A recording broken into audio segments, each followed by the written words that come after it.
Situata e rëndë që tronditi shtëpinë e Big Brother ka hyrë tashmë edhe në rrugë ligjore. Pas goditjes që Jozi i dha gjestit në momentin e daljes nga shtëpia burime zyrtare konfirmojnë se Jozi është shoqëruar nga policia dhe ndaj tij po procedohet për veprën penale të dëmtime të tjera me dashje, sipas nenit 90 të kodit penal.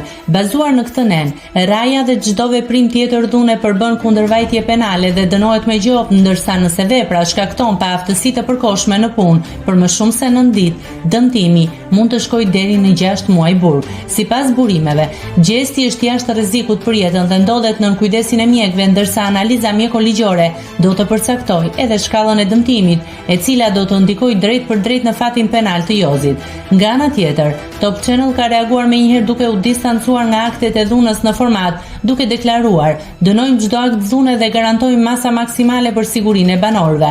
Ngjarja vijon të jetë kryefjalë në rrjetet sociale, ndërsa publiku pret me interes zhvillimet e mëtejshme, si nga autoritetet ligjore ashtu edhe nga produksioni Big Brother. Nëse klikoni mbi butonin subscribe, do t'ju shfaqen të gjitha publikimet tona. Ju ftoj t'i bëni subscribe kanalit, të pëlqeni videot dhe të lini komentin tuaj.